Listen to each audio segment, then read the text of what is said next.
Well, ladies and gentlemen, welcome into my official updated 2024 election prediction, completely non-bias. What's going to be happening about a month from now? We will be having the 2024 election. Where do I see it based off of the polls, based off of what we can take from 2016, 2020?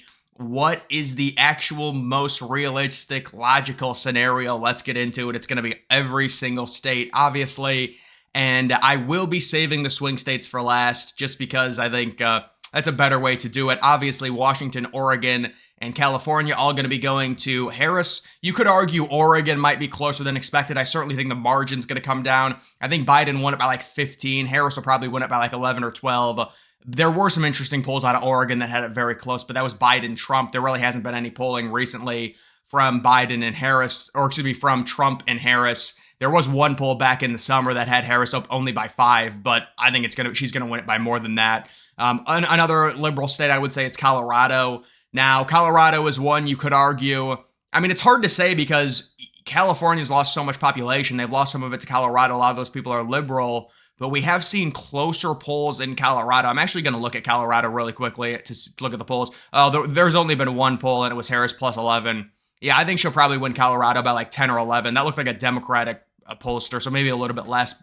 But certainly I think she'll win Colorado. Obviously, Hawaii, Trump taking all of these states. I really don't need to explain them. I'm going to save Nevada. I'm going to save Arizona. I think Trump wins Alaska by like 12 or 13. He did only win it by like 10 in 2020, but I think it's going to be by more. Another state to look at is Texas. So Texas is going to be very interesting because liberals are trying to, over the past like 4 or 5 election cycles, flip Texas. They're trying to make it closer, closer, closer. And we have seen it technically. If you look, Trump won it by 9 points, then 5.8. So they got it 3 points closer from 2016 to 2020. But we're seeing Trump with a very nice lead here of around 5.5 points. And I don't think, it's not including that University of Houston plus 13 poll either. So that's not included into this because they've got a newer poll. So plus 5.2. If Trump can win Texas by around 5.5 to 6 points, that's very, very good. Because think about the population migration we've seen from California to Texas, and you would think it would get even closer to where liberals make it a purple state. It doesn't look like it's happening. It looks like Trump should win the state by 5.5, maybe to 7 points. I think probably more, honestly. I think these polls are underestimating him slightly because I know the polls in 2020 also did underestimate him slightly in Texas. But I do think Trump will win Texas relatively easily. It's going to be more important. What's the margin? If liberals can get it to within 3, 2.5, they're looking at a potential flip in 2028. If Trump can keep it at 6, maybe push it to 7, you're looking at a very solid red state for the foreseeable future. You do also have New Mexico. So New Mexico is a state that we kind of talked about when Biden was in. Could Trump possibly steal New Mexico? Just looking at New Mexico, the recent polls, Trump's not completely out in New Mexico, 8.5. What was the average margin? Biden won it by 10.5. Hillary, I think it's probably going to be closer to the 2016 result where it's around an 8-point victory. I mean, it's a border state. We know what a mess the border is under liberal leadership. And so I could see maybe even at, you got Rasmussen in the recent poll plus 6, maybe around 6.5 to 7-point victory in New Mexico for Harris. I do think, though, she's going to win New Mexico pretty much no matter what. You do also have all these SEC states. Obviously, you don't really need to explain them. You've got Iowa, you've got the at-large Nebraska, you've got the 1st district. I'll come back to the 2nd district. I'll come back to Minnesota. Illinois, obviously going for Harris, although I do want to point this out. I think it's going to be closer than 2020 or 2016. It was about 16 to 17-point liberal victory both years. I think it'll probably be around 12 to 13. Illinois, New York, and California are all trending slightly more Republican. New York, way more than Illinois and California. But I do think both of those states could be a little bit closer. Certainly, Harris is going to win Illinois. There's no doubt about that. Moving on to Tennessee, Kentucky, West Virginia, Indiana. Indiana should be the first state that gets called. I believe it is pretty much every election night. You do have South Carolina. I'm going to save Georgia. I'm going to save North Carolina. I'm going to give Florida, obviously, to Trump. I'm going to give Ohio to Trump. I saw a poll out of Florida that only had Trump, but there's been a few polls now that have had Florida a little bit closer. To me, it makes no sense. I mean, the voter registration is just absurd. I think Republicans lead that now by 1.2 million. We saw what happened in 2022, a 16-point victory for Rubio, a 20-point victory for DeSantis. The liberal cope is, we didn't really try in those races. It doesn't matter. You can't call something a swing state when one party wins a midterm election by 20 points. That's outrageous.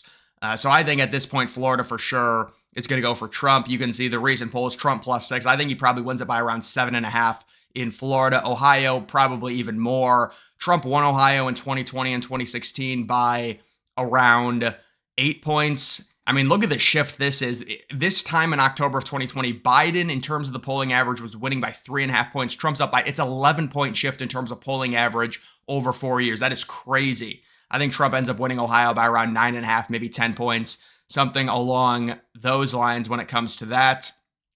I'm going to save North Carolina. I'm going to save Virginia. Obviously, New Hampshire at this point. Harris leads the average by like 7.5. I think she's probably going to win New Hampshire. All these other states. I mean, New Jersey, I did talk about yesterday. I think New Jersey's going to be a little bit closer, or maybe a lot closer, just depends. It was around like a 16-point victory for Biden in 2020. Maybe it's a 9-point victory, but I think it's pretty much obviously a lock to go to Harris. All these other states obviously are locks to go to Harris. New York is another state that I do want to quickly talk about just because it will affect the popular vote. You can see the recent polls, Harris +13.5. The Trump polls were even crazier. You can actually see the Trump versus Biden polls. Biden plus 7.5 there. Pretty remarkable, but the difference is pretty crazy. 23-point victory for Biden in 2020, 21-point victory for Hillary in 2016. And now the spread is 13.5, and they normally overestimate liberals in the polling when it comes to New York. So I think it's probably going to be around a 12-point victory for Harris. I mean, Trump's making up basically half of the margin right there, going from 23 to 12. That's going to help significantly in terms of the popular vote. Maine at large, you could argue it could be a swing state, but right now it does look like it's probably going to go to Harris. I would say she's up by like about 7.5. It's hard to say that's really a swing state at this point. You do have the first district, that's a lock to Harris, and then the second district you could argue is a swing state, but Trump did win the second district in 2020. Liberals are trying to make it a swing state. At this point, going back to it, looking at that second district, you can see there's only been 2 polls. It's a small population. The recent poll had Trump +7 from Pan Atlantic. Another poll had Harris +5. I think relatively, like Trump won this by 7.5, 10. It might be a little bit closer in that district, the second district. I think Trump still wins it, though, based off the polling. I don't think it shifts that far. And also that recent poll that had Trump up will lighten it a little bit, but I think Trump ends up taking that. So when it comes to these swing states, obviously the two kind of lukewarm swing states, if you want to say that, would be Minnesota and Virginia. Right now, Trump's at 219. The liberals would argue that these are not swing states. These are states that the Democrats are favorites in. And certainly I would say Minnesota right now, I would lean to Harris. Also with Virginia, to be fair, I would still lean to Harris. Although I would say at this point, I think Virginia has a higher chance of flipping to Trump than Minnesota. You could argue either one, but I'm going to go with the Youngkin hype. I'm going to go with what's going on with the early voting there in Virginia. Not that it matters a ton, because technically we really don't know exactly how to interpret the early voting data because it's such a different election from 2020 with more Republicans voting early. But it does seem like we are seeing more encouraging signs in terms of the enthusiasm for Trump in 2024 versus where Harris is, and especially where Biden was in 2020. And also I've seen some pretty crazy approval numbers to where Harris and Trump are nearly tied in terms of approval rating in Virginia. It was just one poll, but if that is the case, I mean, that's very good news. There was also another recent poll that came out of Virginia that had Harris +6, but they oversampled Dems by around 10 points, which I'm not sure if that's really accurate in Virginia. I mean, sure, they won it by around 10 points in 2020, but it does seem like a different election cycle considering what Youngkin did in 2021 in the state. It's more conservative, you would say. So I'm not sure if that's necessarily a great thing to oversample Dems by 10 points in Virginia at this point. And Trump only loses the state by 6 in that poll. And you've got average polls out of Virginia saying Trump's down by 4 to 5 points. That's a margin you can make up. Minnesota, it is similar, but it's a little bit more. It's like 5 to 6 points there. But I would still say Harris probably the favorite in those states. You do also have Nevada and Arizona. So these are 2 states that I will be giving to Trump. I do think at this point, it's pretty commonly known that Arizona does look like more of a Trump lean than Nevada. There are a lot of liberals that will argue that Nevada is still going to go to Harris. And it obviously is very close. I'm not saying it's a lock for Trump. Arizona is the state where we're looking at and we're seeing Trump leading in most of the recent polls. Cook Political has been very liberal this entire cycle. Bloomberg's been even worse. You take those two out, Trump's leading in everything in Arizona, and even liberals are it's reflecting over their strategy. It doesn't seem like they can really win Arizona. A lot of them are rage quitting and they're pissed off at Arizona and they say they don't need it. You can see in 2020, Biden was up by 3.5. 2016, Trump was up by 2.5. So Trump improving about 5-point difference from 2020 where he was polling. I think Arizona for sure. Trump is the favorite there. And then you look at Nevada and you do see a Harris plus 1.5.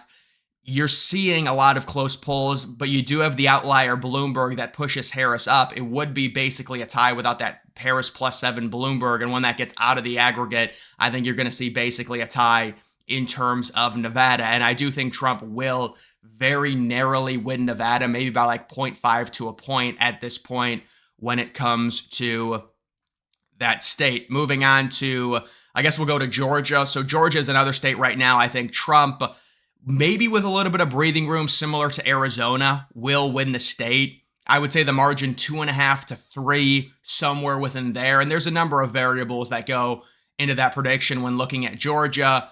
The crazy flip in 2020 with the inner city ballot harvesting operation they had. Republicans are ready for it. And you're also seeing a lower turnout this election cycle, which I think specifically in Georgia will help conservatives. Georgia is part of the SEC culture. It's a Republican state, you would think, but liberals were able to take advantage of Atlanta, the big city, and barely flip it by 0.3. I don't think that's necessarily going to happen in 2024. You can see Trump plus 1.5. The crazy Quinnipiac poll, which I believe Quinnipiac had a poll that had Trump plus 6, but they put in the Trump plus 5 one.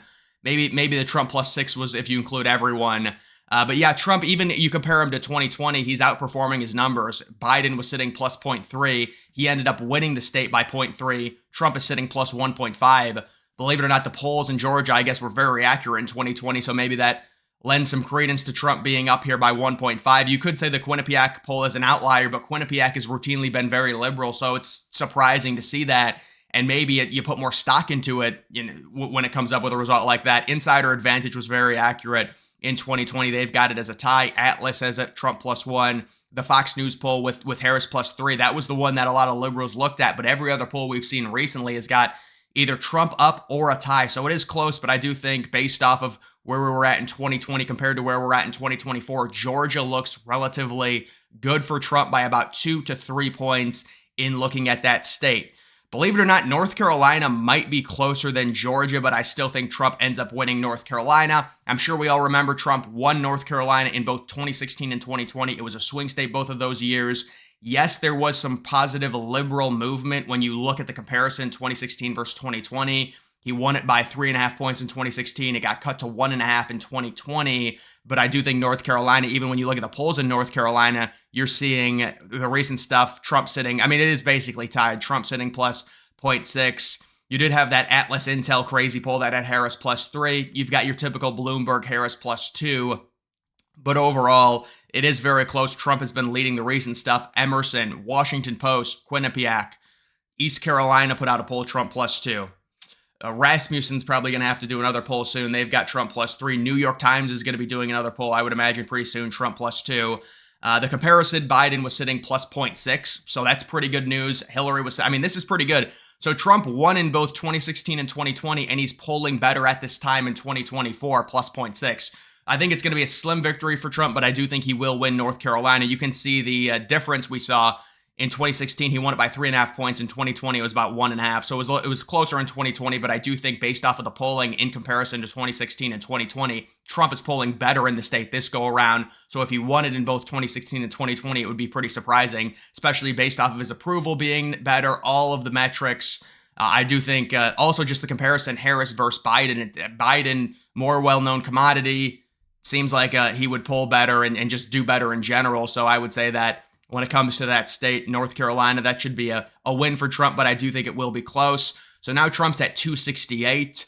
I will do the district in Nebraska. I think Harris will keep that pretty easily, honestly. There's been a few polls that have Harris up, and it's not just when you look at that district in Nebraska, there's other local races that Democrats are doing well in, or maybe it was an independent that was doing well. But either way, I think Harris keeps the 2nd district in Nebraska. Originally, I didn't think that, but the recent polling says, I mean, when you've got a population like that, it can shift left. I mean, it is what it is. It's a smaller population. It's just a district.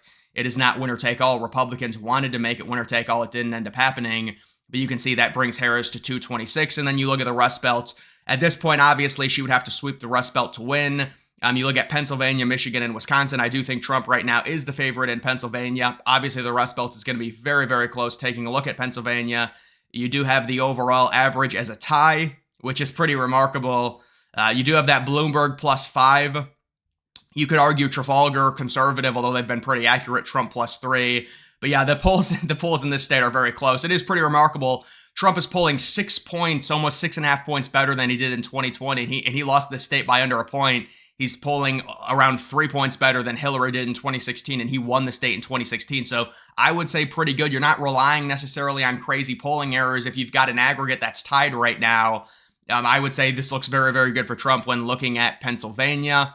Moving on to the other Rust Belt states, I would say Wisconsin also very, very slightly goes to Trump as well. Taking a look at Wisconsin. The thing is with Wisconsin, we saw the inaccuracies in the 2020 polling. We saw the inaccuracies in the 2016 polling. Trump polling about 5 points better than 2020. He's polling about 4 points better in 2016. This is a state he barely lost in 2020 by less than like half a point. It's a state he won in 2016. So those numbers signal to me that you really don't need any crazy polling error. The polling errors that we got in 2020 and 2016, if they happened in 2024, Trump would win this state by about 4 points. I'm not saying that's going to happen, but I do think it's going to be around a 1.5 to a 2-point victory in the state of Wisconsin for Trump at this point when you factor everything in. And then also we've seen some really good polling for Trump recently out of Michigan. I also think he wins Michigan. And so I do have the kind of average cookie cutter 312 to 226. I think when you talk to liberals, you talk to conservatives, you talk to independents,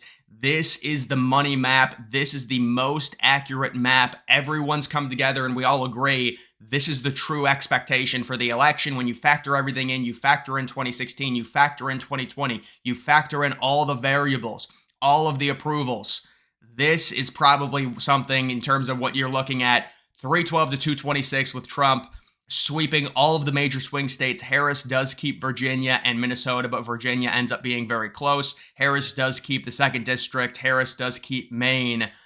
She does also keep New Hampshire, but other than that, this should be, we would figure, a Trump victory based off of how better he's doing in so many different metrics in 2024 in terms of polling, not only the polling, but also just numbers in general with young people, with men, versus how he was doing in 2016 and 2020. Certainly, Harris can turn it around. There could be potential paths, but right now, you got to be unbiased about it. You got to be an unbiased observer, which is what I am.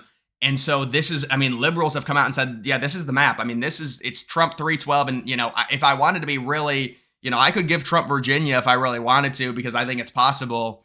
But in general, I think it's 312, 226. That is what everyone agrees, that this is the money map right now. Guys, that's going to do it for this video. Make sure you follow me on X. Link to that's always in the description.